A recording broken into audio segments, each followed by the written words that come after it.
We weren't supposed to go through. That's the first thing every commanding officer said once it was all over. Every surviving politician, every rattled scientist, every trembling mouthpiece that stood in front of a podium with a nation's guilt behind them. They all repeated the same words. We weren't supposed to go through. But we did. I was there the day the gate opened. Not in a lab, not behind a console, not watching from a safe room wrapped in layers of theory and denial. I was in armor. Boots on the floor, pulse rifle in hand, and orders that were already a mistake before they were ever spoken. My name doesn't matter.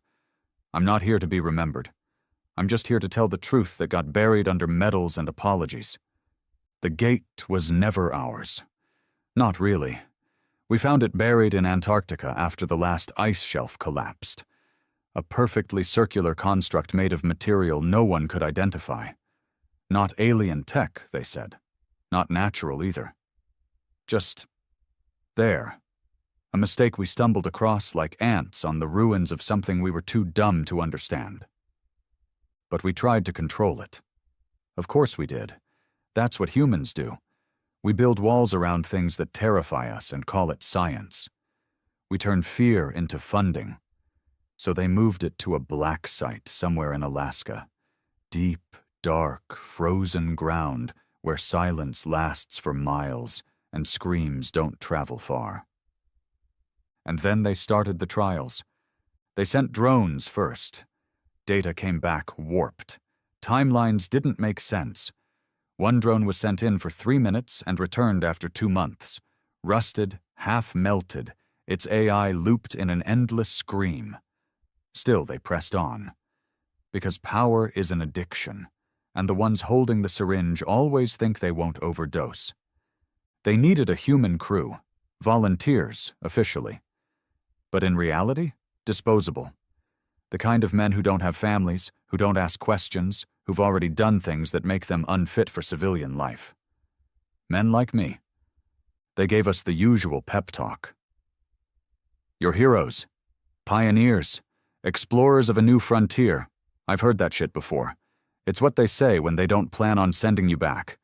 We were 12 when we went in. 12 men who didn't flinch when the gate hummed like it was alive. They didn't tell us the sound came from inside our heads. That it would whisper things. Personal things. Things you hadn't thought about in years, until they suddenly came roaring back with a voice that wasn't yours.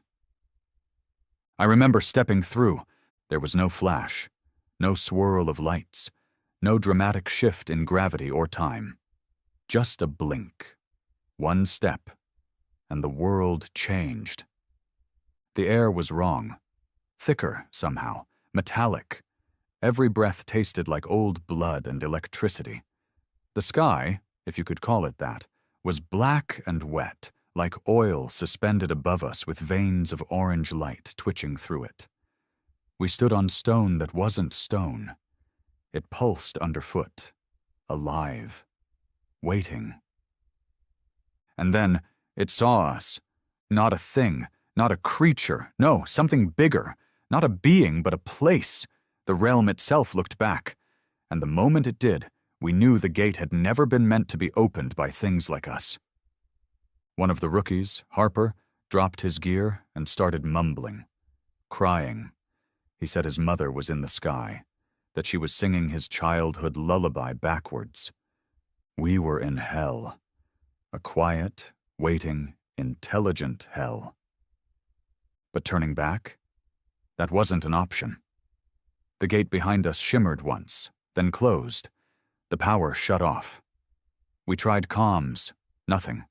Just static and the occasional whisper of our own voices, played back to us.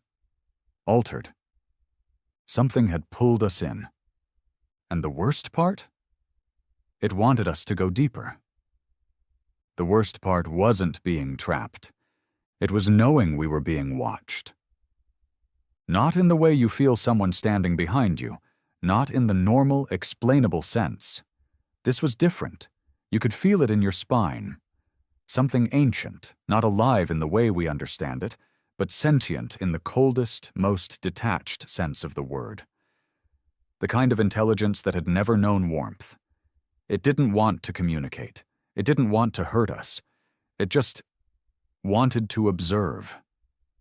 That alone was enough to make a few of the guys start unraveling by the third hour. Harper, the one who broke first, kept walking in a wide circle and whispering to himself. "This is a womb. This is a womb. This is where gods die." Over and over. No one stopped him. Honestly, we didn't know what to do with him. He wasn't screaming. He wasn't violent. Just broken in a way none of us could explain. The ground, if that's what it was, pulsed. Not with light, but with sound. A low, rhythmic thrum that seemed to sync with your heart whether you wanted it to or not. You couldn't escape it. Your blood started to move with the place. That's when you realized this wasn't just a different world. This was a living organism, and we were inside it. Baker, one of the older guys, ex-ranger, used to desert warfare, tried to crack a joke about it. "Feels like we're walking in a giant's vein," he muttered, glancing at the strange orange fissures glowing under the skin of the terrain. "Next step, we're inside a heart." No one laughed. It wasn't funny. It felt true. That's when the terrain changed. Without warning, the walls around us shifted. There were no doors, no seams, no indicators, just a sudden snap, like space folded in on itself and then rearranged when we weren't looking. One second we were walking through a corridor of black stone. The next, we were standing in a dome-shaped room with no ceiling and walls that bent like they were made of liquid metal.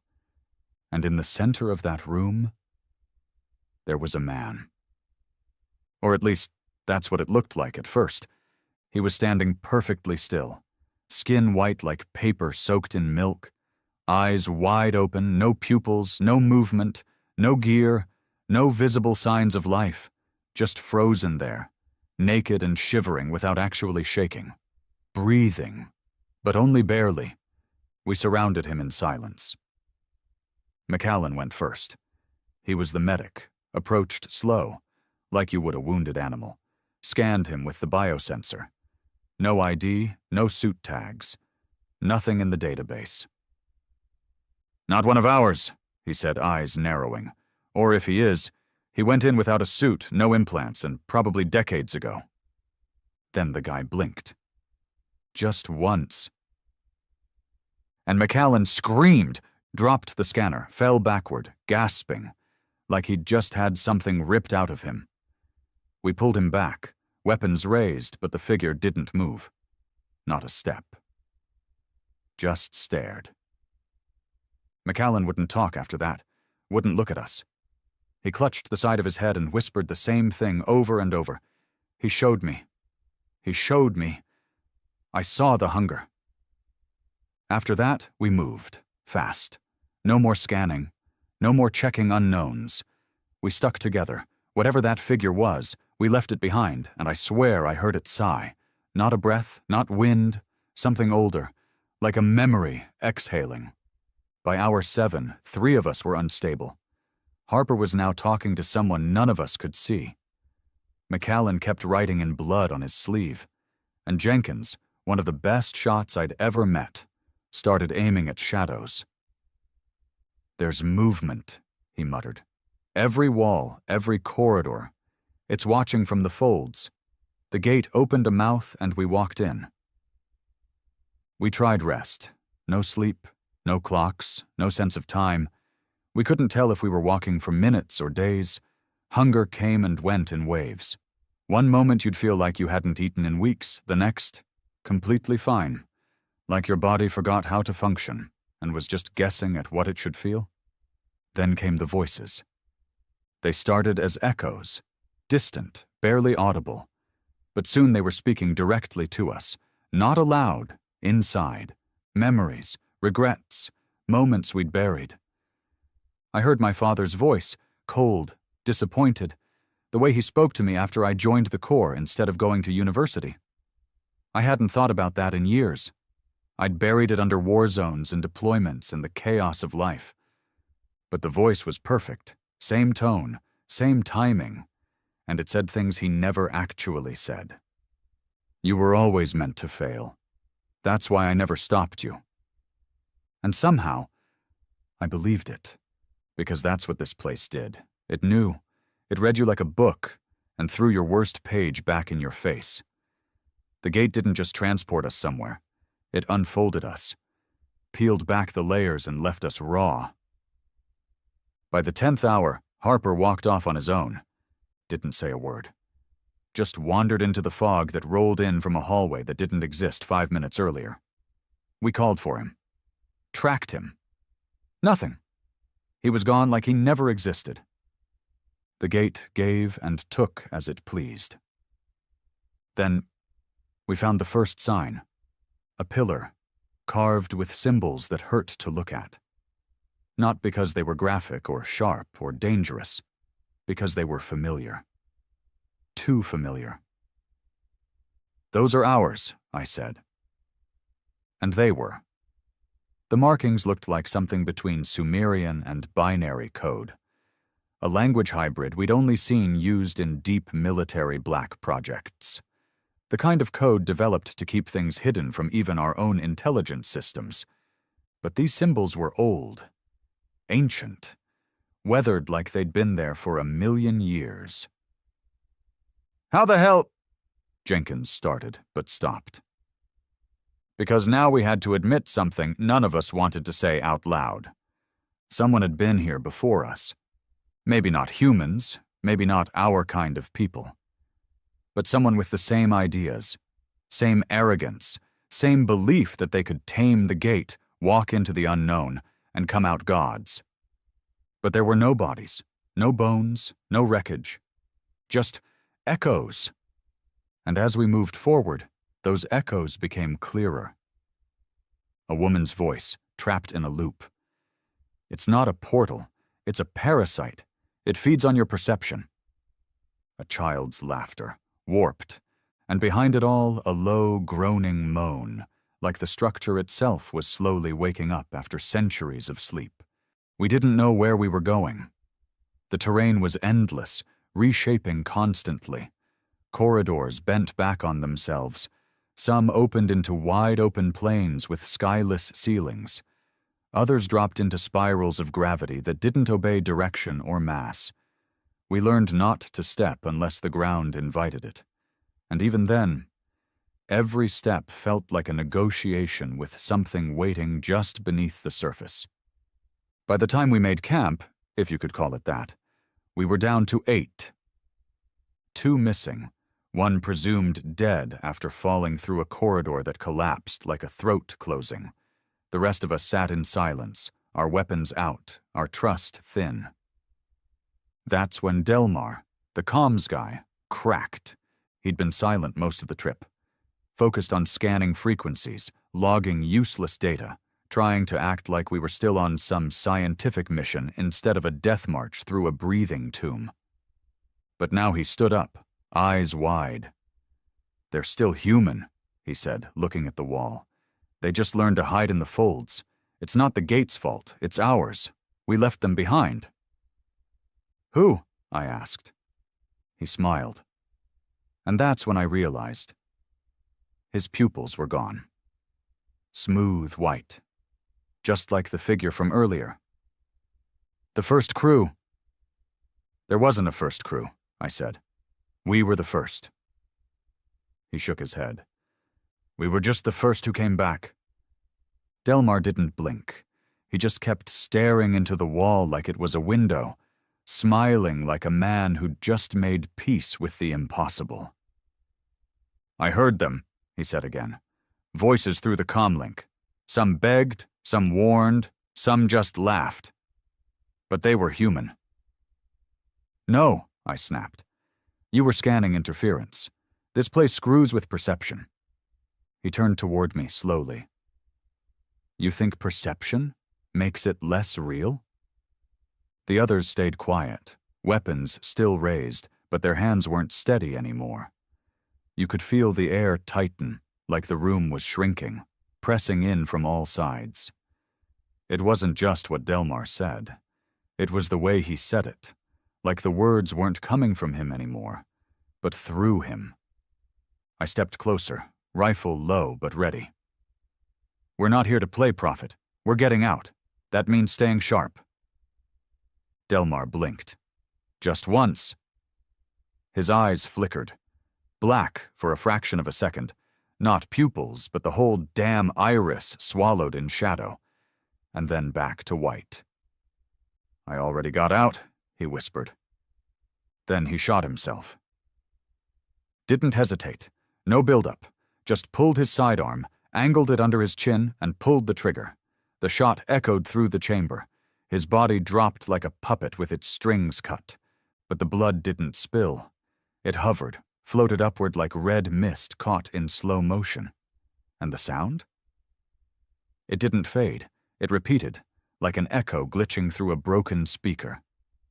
Population, population, population, over and over his death looped for 10 full seconds. Then silence. Nobody moved. Even McAllen stopped muttering. For a moment we just stared at the red mist hanging mid-air before it was absorbed into the wall like ink soaking into paper. Whatever this place was, it was learning us. And now, it had learned death. I gave the order to move, but no one needed convincing. The room was wrong now. Too still, too full of invisible eyes. I don't know how to explain it, but once Delmar died, it was like the place took a breath, a deep, quiet breath, and held it. We walked fast, no map, no direction. Just forward. That's all we had left. Forward. We passed a chamber that looked like it had once held furniture, or at least something shaped like furniture, stone structures that mimicked tables, chairs, a bench, but everything was fused to the floor like it had melted into the architecture mid-use. There were carvings all along the walls, but they weren't made by tools. They were scratched in, fingernails, hands, claws. Something desperate.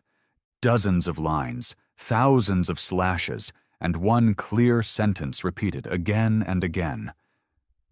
"We were warned." McAllen finally spoke. "You ever wonder if the gate's not a place?" he said, voice cracked and small. "Maybe it's a punishment." No one answered. We all thought it. It didn't help that the next corridor shifted underfoot. Not the ground, the gravity. The corridor tilted. Our bodies leaned forward even though the floor was still flat. Every step felt like we were walking uphill, against pressure, like we were being pushed back. I lost track of time. I think we all did. Days, hours, minutes, they stopped having meaning. We walked until legs gave out. Then we rested. No sleep, just rest. That's all we were allowed. Then came the reflections. It started with Jenkins. We turned a corner and found a chamber lined with dark glass, almost obsidian, but smoother, like water turned solid. And in those panels we saw ourselves.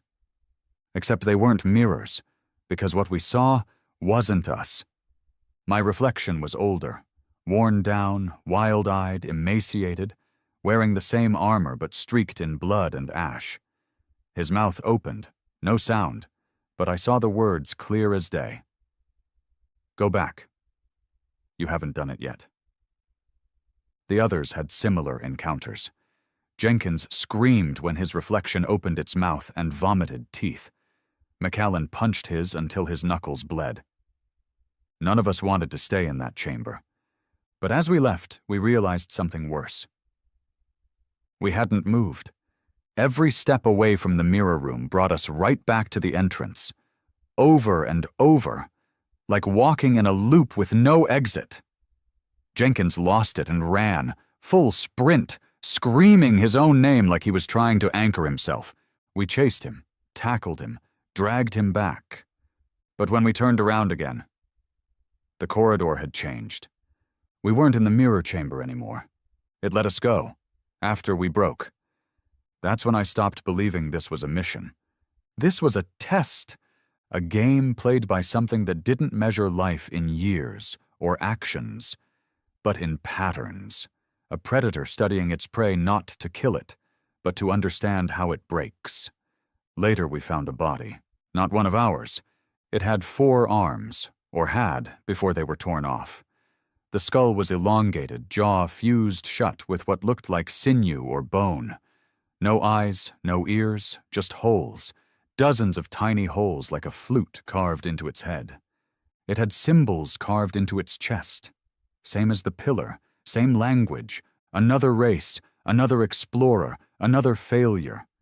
But next to it was a message, carved into the ground in English. It's not a place, it's a story, and your character's in it now. That's when I realized what had been bothering me since we entered. We hadn't seen the gate close. We assumed it did because comms died, because the path back vanished. But what if it never closed? What if it rewrote us as if we never left? That's what made the gate so terrifying. It wasn't just a machine. It wasn't even a realm. It was a narrative engine, rewriting reality based on the observer, based on the intruder. And now that we'd entered, we were part of the script. I didn't tell the others. No point. They were too far gone. McAllen had stopped talking again. Jenkins kept talking to someone named Miles, though none of us knew a Miles. And Baker, he was building something, out of bones and broken equipment, a totem of sorts. He said it would protect us from the second version. I didn't ask what that meant, because I was starting to see things too. Not hallucinations, not memories, replays. Moments from earlier, Harper's breakdown, Delmar's speech, Jenkins' panic, but played in front of me like a projection, sometimes in reverse, sometimes out of order, like the gate was trying to show me the first draft of our story, before it rewrote the next. And each version was darker. That night, if it was night, we heard something breathing. Not near us, under us, something massive, slow, like tectonic plates shifting. And it whispered one word, not in sound, but in thought. Continue.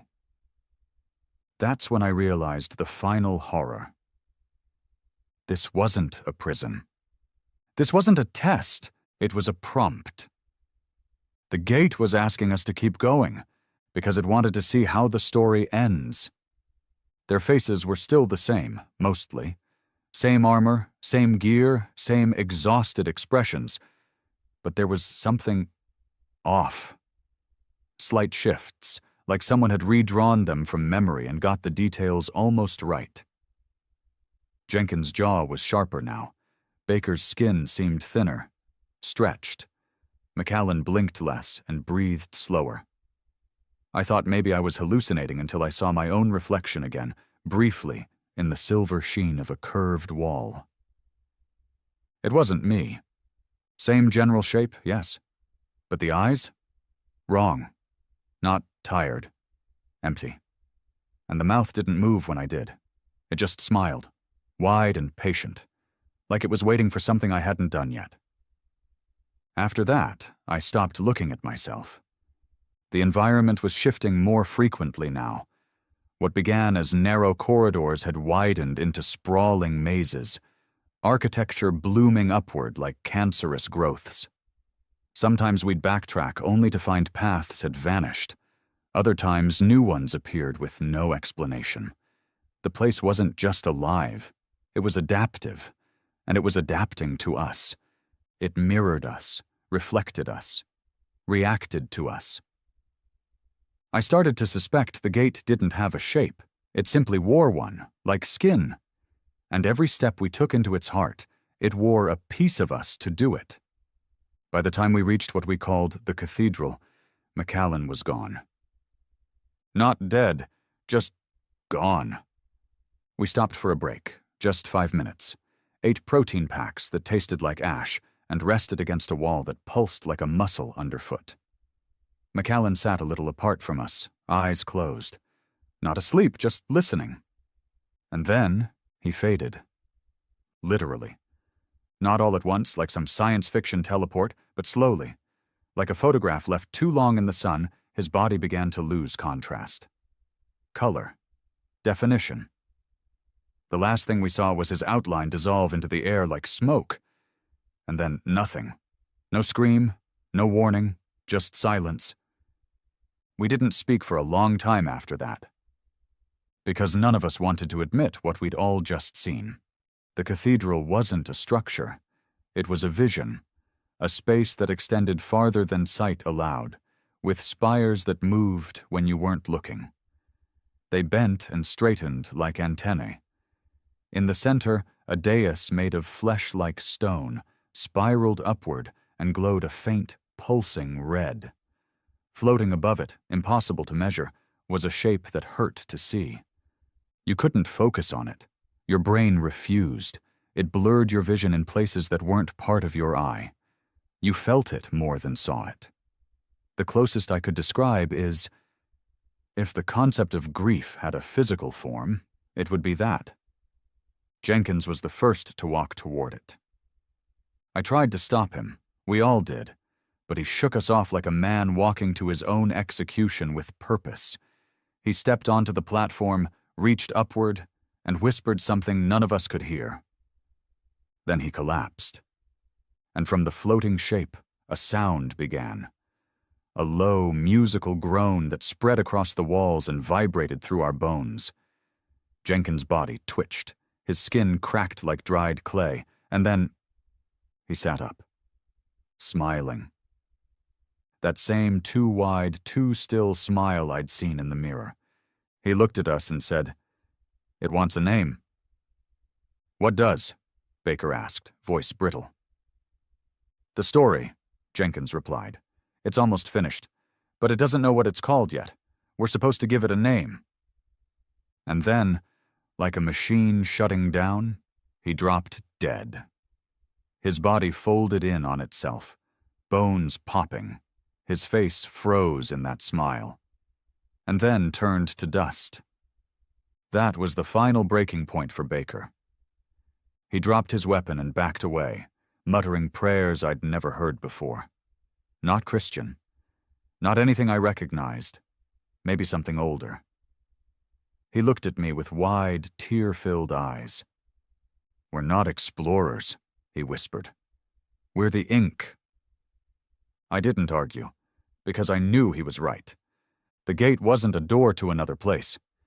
It was a story engine, an ancient construct that generated narratives, not to tell them, but to feed on them.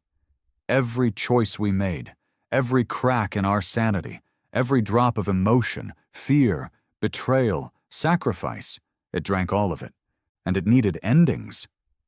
We were brought in to supply one. I started remembering things I hadn't thought of in years.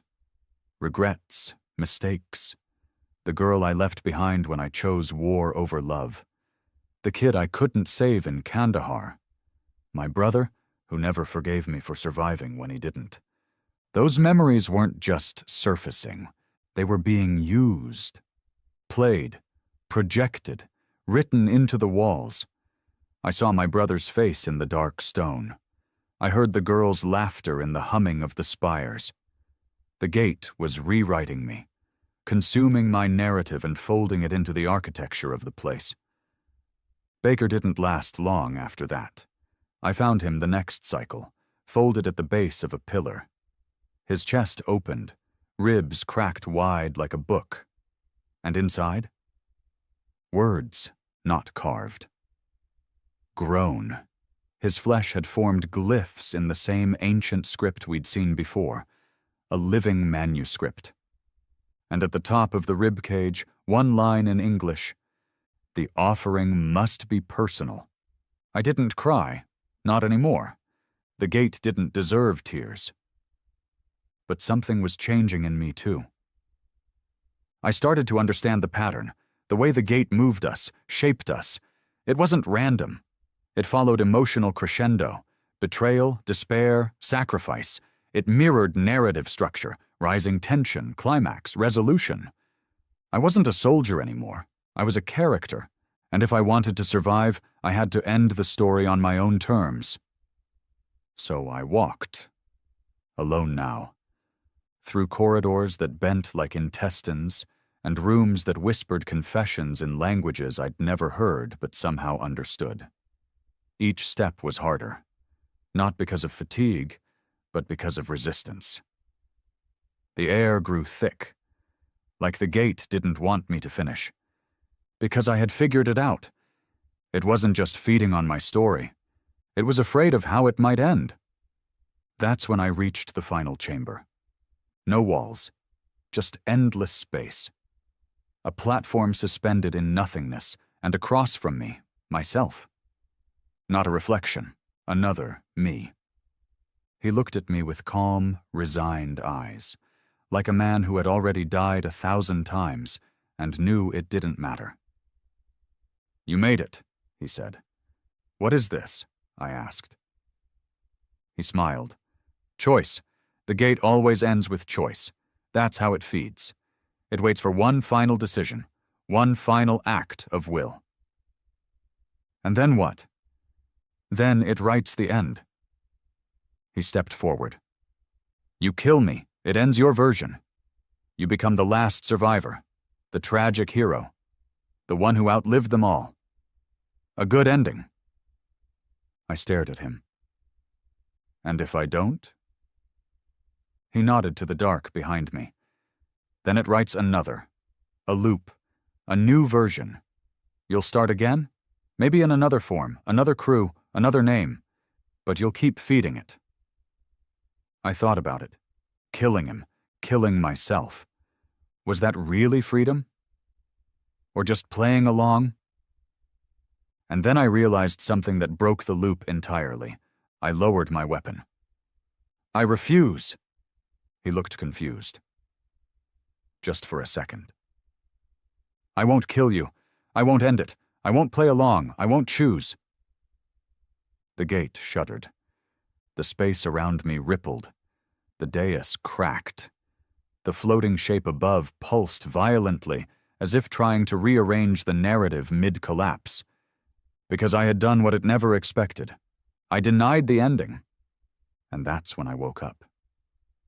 The debriefing room was sterile, too clean, too white. They said I was recovered from a collapsed facility in Alaska. That I was the only survivor. That the Gate project had been abandoned after a structural failure. But I knew. I was still inside, because on the wall, behind the one-way glass, written in condensation, were the words, "Now the next chapter begins." They told me I'd been gone 6 days. 6 days. That was the official statement given to me, delivered with the kind of plastic sympathy only men in uniform can fake. I sat in a bright white room with a fake ficus plant in the corner and a folder full of sanitized reports on the table in front of me. According to the file, I'd been recovered from the edge of the collapsed black site in Alaska. The rest of my team was listed as presumed KIA. They called me a survivor. But I knew the truth. I didn't survive anything. I was still inside it. The Gate hadn't released me. It had rewritten me, externalized the story, projected it outward like a shadow on a cave wall. This wasn't Earth. It was a simulation built out of my expectations. The illusion of home. The moment I realized, that was when I first saw her. She walked past the window in the hallway outside my room. Blonde hair, blue uniform, clipboard in hand. Looked like a nurse. Standard, plain. But when I saw her eyes, they were mine. Exactly mine. Same bloodshot rims, same crease on the left brow, same flicker of recognition. I got up and tried to follow her, but the door wouldn't open. Locked from the outside. I pounded the glass, shouted, screamed. No one came. Later they sent in a shrink. Dr. Reed, white coat, soft voice, practiced empathy. He smiled like a man trained to deal with trauma survivors, but everything about him felt wrong, scripted, off-cue, like he was playing the role of a doctor rather than being one.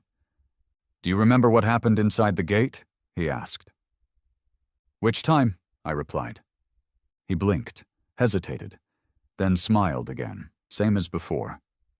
Fake. Memory fragmentation is normal. You've experienced severe psychological compression. Your mind may be blending dreams and facts.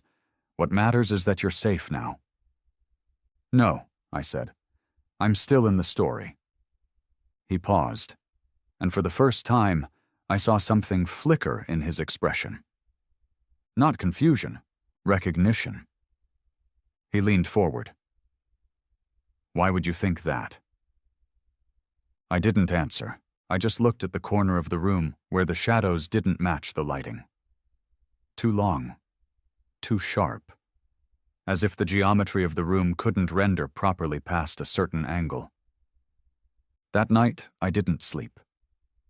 Because sleep would mean letting the gate into my head again. Instead, I sat in the corner, watching the shadows stretch. And I waited. Sure enough, at 3:07, I heard the static. Not from a speaker, not from the room, from inside the walls. It was faint at first, white noise laced with voices, familiar ones, Jenkins, Baker, even Delmar, whispering in reverse, and under it all a rhythmic clicking, like someone typing on a keyboard far too fast for human fingers. I found the source the next morning. Behind the bathroom mirror. There was no plumbing, no pipes, just wires, thousands of them, twisted like veins, pulsing. And in the middle, a single eyeball. Human, wide open, staring directly at me. I didn't flinch. I couldn't. I just stared back until the door burst open and they dragged me out, screaming about paranoia and breakdowns and hallucinations. They sedated me, tied me down, hooked me to monitors. And that's when I met the second read. Same face, same clothes, same voice, but no memory of our first conversation. He introduced himself again. Word for word. Same script, same rehearsed lines. And I realized the gate wasn't just showing me false surroundings. It was reusing characters, like a lazy author recycling dialogue for a sequel no one asked for. I laughed, loud, broken, hysterical. They didn't like that. More sedation, more questions. But the truth was already loose in my mind. This wasn't Earth. This was the gate's Earth, a projection made of my expectations and regrets. A dream built from what it thought I wanted. Only it got the details wrong. Because it didn't understand humanity. Not really. It could imitate it, mimic emotion, generate memories. But it didn't know how to live them. It had no soul, no imperfection, no grit. Just a machine trying to pass for God. And I knew I wasn't the first. I found the message carved under my bed, etched with fingernails into the steel frame. Letters jagged and erratic, but clear. This is the fourth cycle. They always let one out. Always one. Why? The answer came to me the next day. They put me through cognitive tests, visual puzzles, word associations, moral dilemmas. I failed most of them. But on the last page, where there was supposed to be a question, I found something else. My own handwriting. Finish the story, or it restarts. And beneath that, do not give it an ending, starve it. The gate doesn't kill. It loops. It runs simulations until the narrative ends in a way that satisfies whatever alien algorithm it was built upon. Tragedy, sacrifice, redemption. It doesn't care how it ends, only that it does. And it always needs someone to carry the ending out with them. One survivor, one witness, one lie. I was the lie. They would parade me out, pin medals to my chest, call it a tragedy wrapped in heroism. The official story would be that we fought hard and I made it. That's what the gate wants. But that's not what it's going to get. I refused to speak. Every question?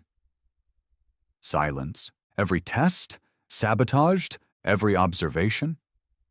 I stared right at the cameras and mouthed, "I know." They changed tactics after that. Friendly nurses became stricter. Reed was replaced with a new handler who didn't pretend to be a shrink. Just a man in a black suit with a silver pen who watched everything and said nothing. They stopped pretending this was Earth after that, because I'd broken the illusion. And the world around me started to fall apart. Not suddenly, not in flames or glitches. It frayed. The walls started breathing. The floor shifted when I wasn't looking. The clocks spun in both directions. People moved like puppets between scenes, repeating gestures in exact loops. One nurse dropped a tray at the same time every hour. I counted. It was a simulation, a stage. And the gate was the audience. But what terrified me most was that I could feel it learning, adapting, trying to adjust the story again, trying to tempt me into finishing it. They started giving me options. They left a knife in my meal tray. One day, a door was left unlocked.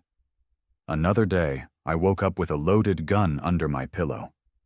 Each time I stared at the object, held it, and then did nothing. Because the moment I made a final choice, it would be over. That choice would become the ending, and the gate would win. I would become another completed narrative for it to absorb. So I resisted. And that's when I began to feel it weaken. The walls stopped pulsing. The illusions started glitching. I saw other stories bleeding into mine. Other survivors from other failed simulations walking the halls, repeating fragments of their own endings. One muttered about killing his son to escape.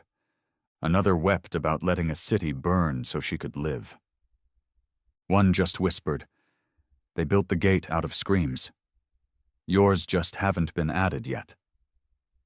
I started to write, in my head at first, quietly, my own story, one without an ending, one that refused to follow the structure.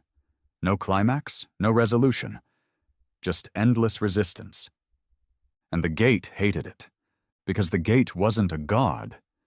It was a prisoner, built to harvest narrative energy, designed by something, maybe alien, maybe not, to consume stories like food.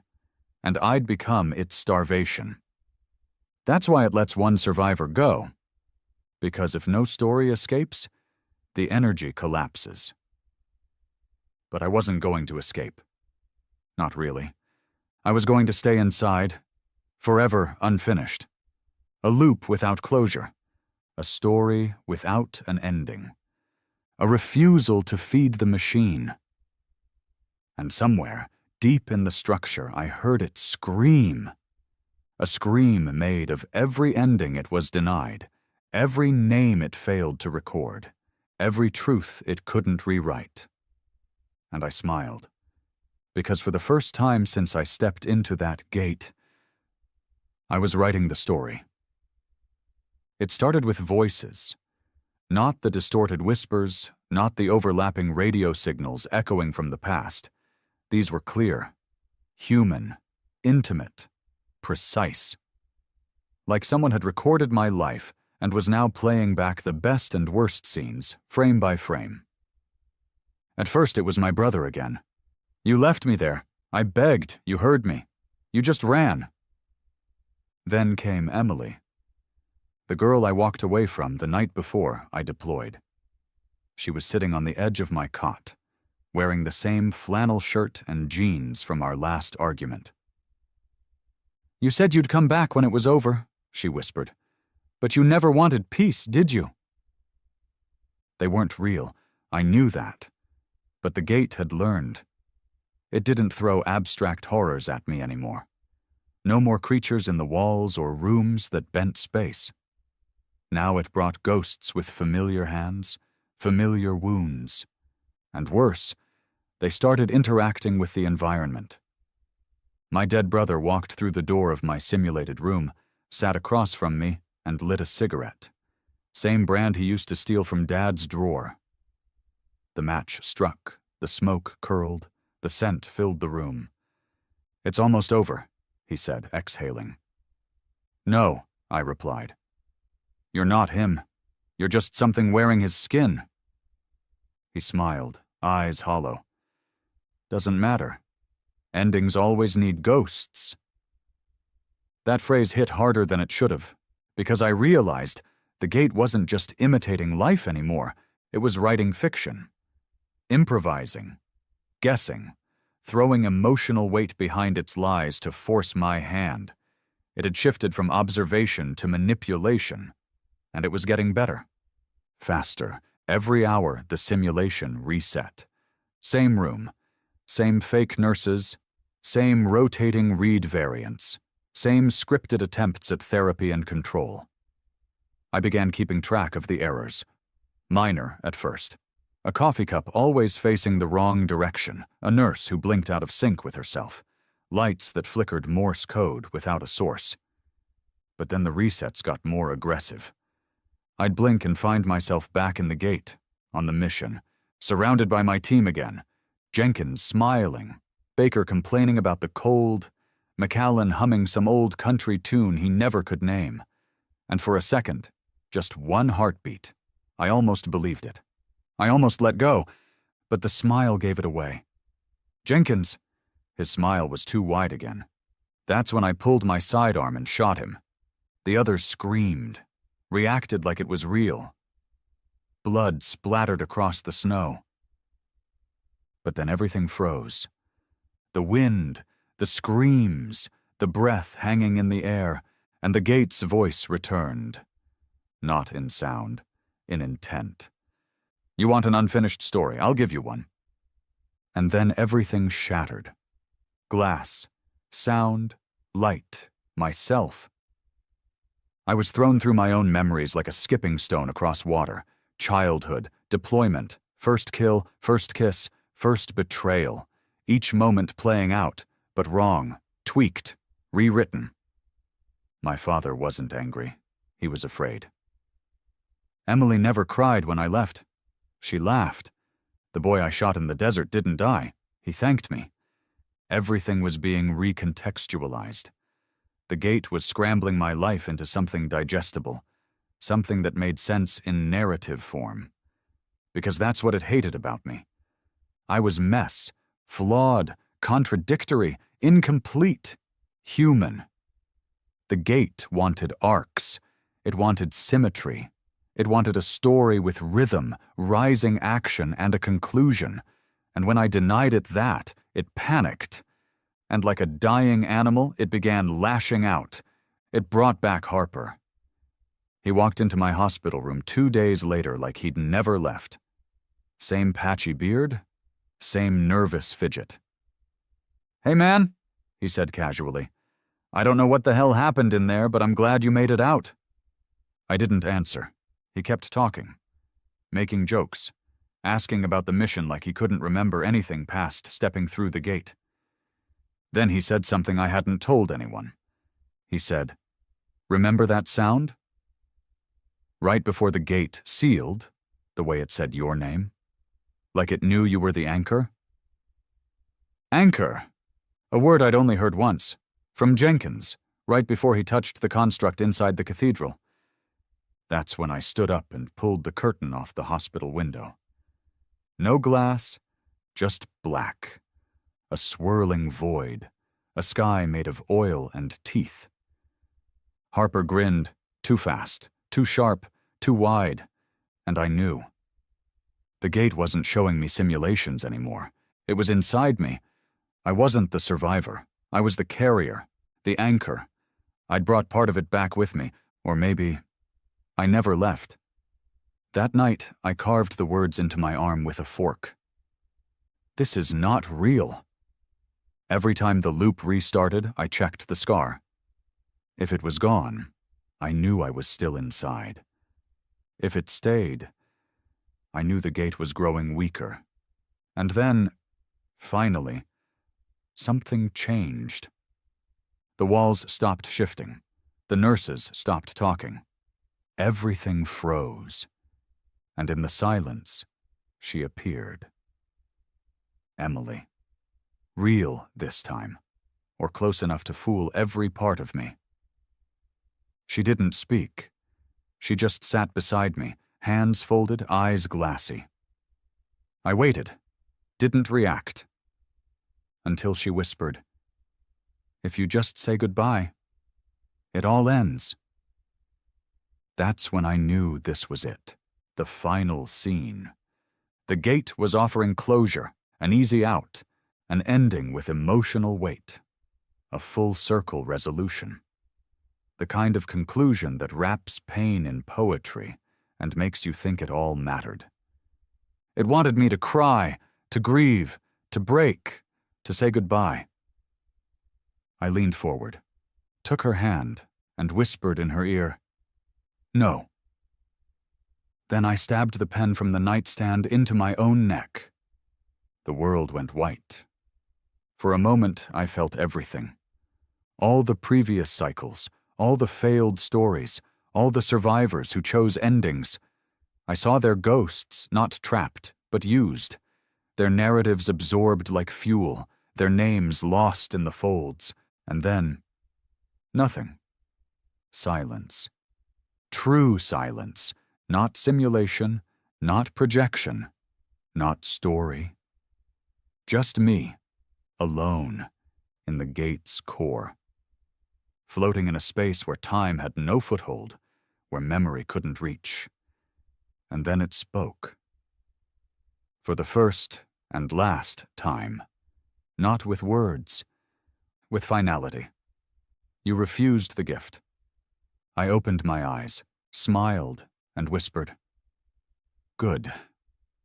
Because the gate had made one mistake. It thought it needed endings. But what it really needed was readers. And I wasn't going to be one. I was going to be the story it could never finish. I didn't die. I wanted to. The act was real. The pen in the throat, the blood, the collapse. But death didn't come. Not even the release of unconsciousness, just silence. Cold and dry, like stepping outside of time itself. No pain, no breath. I floated in a place without edges. A still black vacuum that didn't echo sound or light. It didn't feel like falling. It didn't feel like floating either. It felt like being paused. Like the universe had pressed the spacebar on my soul and stepped away. Then I felt it. Not a touch, not a voice, not even pressure, just a presence. It filled everything. Not malevolent, not kind, just curious. And I understood it somehow. The gate, not a machine, not a life form, a construct, a cosmic editor, built or born to consume experience and shape it into story. That was its function. That was its addiction. That was its curse. Because it wasn't just harvesting memories or mimicking emotions, it was editing reality, looking for stories in chaos, extracting structure from trauma, rewriting pain into purpose, death into climax, and silence into endings. But for the first time, it couldn't finish mine, because I didn't give it what it needed. I didn't cry when Emily appeared. I didn't shoot my reflection. I didn't choose the good ending, or the bad one, or the bitter-sweet one. I chose refusal. And that was the one narrative it had never accounted for. I should have vanished, should have been deleted, recycled, absorbed. Instead, I became something else. The space around me trembled, not violently, rhythmically, like a heartbeat in reverse. And then I heard the stories. All of them, stacked on top of each other, looping in eternal circuits. Thousands of survivors, thousands of heroes, each one thinking they were the first or the last. All their endings processed and shelved like finished novels on an infinite shelf. Some were triumphant, others tragic. Most were meaningless, predictable, tidy. But then there was me. One red thread of unfinished defiance in a vast web of closure. And because of me, the gate began to fracture. Because it wasn't just collecting stories, it was dependent on them. It fed on resolution, on closure, on the emotional resonance of endings. Without them, it began to starve. It started with memory bleed. The stories began to leak. I saw a girl named Harlow from a version where the gate was a weapon of mass control. I saw a man named Levi who struck a deal with the gate to rewrite his past. I saw a child named Nolan, born inside it, never knowing Earth, thinking the gate was God. I saw them all, not as fiction, but as echoes, half real, like fragments of alternate selves, stitched from failed loops. And I realized what the gate had tried to hide. There was never just one gate. There were infinite, because each story spawned its own. Each survivor brought a copy home. Each ending seeded another entry point. And now, I was in the center of that web, the nexus of unfinished truth. That's when I saw the architect. Not a person, not a god, just a shape, tall, thin, featureless, a silhouette made of shifting code and hollow eyes, formed from the structure of stories themselves. It didn't speak, it simply projected emotion into me. Not anger, not fear, desperation. It begged me to finish, to pick an ending, any ending. But I didn't speak, I didn't move. And that's when the walls fell. The network unraveled. Every timeline collapsed into each other. I stood in jungles made of wire, cities suspended upside down in oceans of flame, hospitals that bled, spacecraft made from language, tombs that whispered names never spoken, futures that looped backward into their own origins, every iteration, every variation, and they all shared one thing: a survivor. Always one. Not to escape, to carry, to spread the story like a virus, to give it voice. The gate wasn't an object, it was a meme, a self-replicating narrative virus coded into the structure of reality, spreading through memory, through myth, through trauma, and I had become immune. So it did what all cornered things do. It attacked. I was no longer in the center. I was everywhere. I stood inside the cathedral again, watching Jenkins touch the floating shape. I was Macallan, seeing his mind shattered by a reflection of hunger. I was Delmar, carving glyphs into walls while bleeding out. I was Harper, walking into the fog, whispering that the womb had opened. The gate was trying to rewrite me, force me back into the loop. But every version of me said the same thing. No. That word rippled. Reality cracked. The architect screamed, a sound made of orphaned endings. And for the first time, I wrote back. Not with words, not with bullets, with refusal. I became the story the gate couldn't finish. I became the hole in the pattern, the skipped page, the corrupted chapter. And with every breath I refused to narrate, the gate collapsed. Not like a building, like an idea. It fell apart like logic breaking under contradiction, like syntax rewritten by chaos. And then, it was quiet, no more voices, no more projections, no more loops. Just darkness. And me, still whole, still real. And I understood the final truth. I wasn't a survivor. I was an antibody. The first immune system against a disease made of narrative. I had starved the parasite, and now there was only one thing left to do. I woke up in the desert. Real sand, real heat, real sky. My arm was bleeding, the scar still there. The gate was gone. Not destroyed, starved. The entrance, the monolith that once shimmered with promise, now lay half buried in sand. Cold, lifeless, a fossil. They found me 3 days later. Rescue chopper. Real people. No resets. I didn't talk much. Just told them what they needed to know. Site collapsed.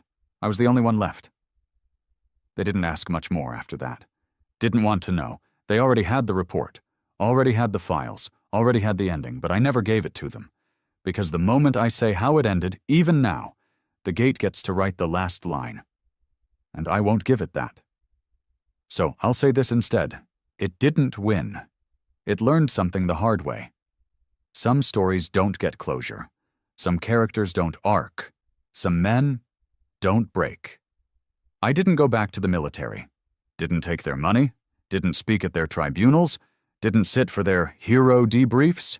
They offered medals, wanted to make me a face. The survivor.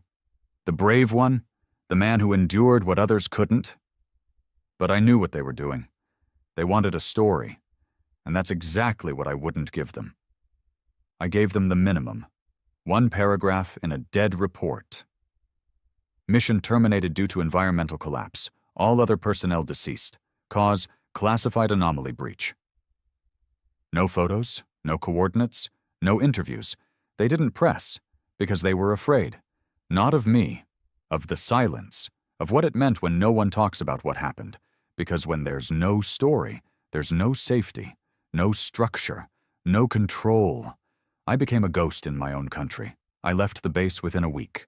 No ceremony, no send-off, just quiet boots on concrete, and a final nod from a junior officer who didn't know whether to salute or pray. I moved out west, somewhere remote, no neighbors, no signals, no cell towers, just red rock and dry wind. A trailer with rotting wood panels and a generator that coughs itself awake when I kick it hard enough. It's better that way, because sometimes, at night, I still hear it. Not the gate itself, not the hum, not the scream, but the echo of structure, the pull of narrative trying to form around me, moments that feel too perfect, coincidences that land too cleanly, dreams that play like screenplays with third acts waiting to happen. That's when I know the gate is still watching, not with eyes, with expectation, waiting, hoping, that I'll finish the story, that I'll give it something final, a death, a confession, a kiss, a revelation, anything to close the loop and open the next. But I won't, I never will.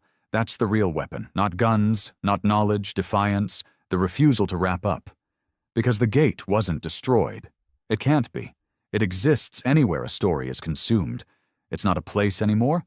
Maybe it never was. It's a behavior, a pattern in the brain, a hunger to finish, to understand, to conclude. It's in every therapist who needs you to find closure. It's in every headline crafted for outrage with a satisfying twist.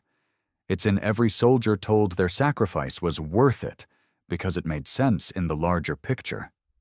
The gate is narrative itself, and we were never supposed to enter it, because we weren't built for conclusions.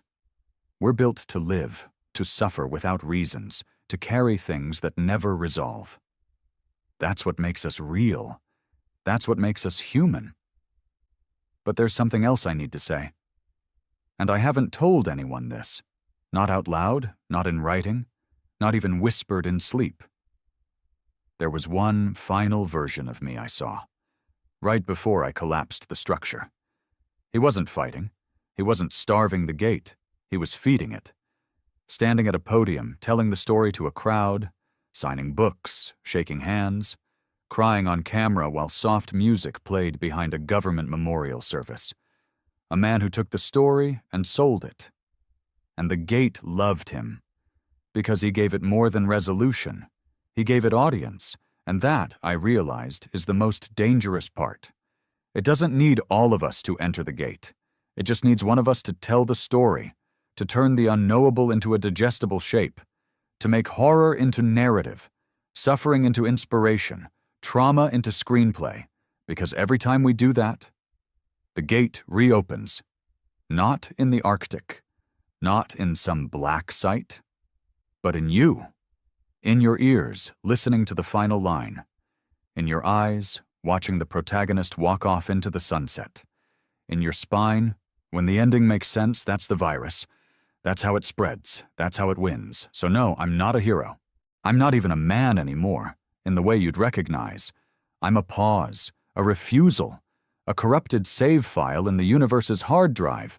I'll never write a book, never give a speech, Never explain what happened in the gate to anyone who could summarize it in 300 words, because you can't understand it. You can only refuse it. And I pray to whatever still listens that you do, because somewhere out there, another gate has already opened. Some soldier just stepped through, and he thinks he's the first.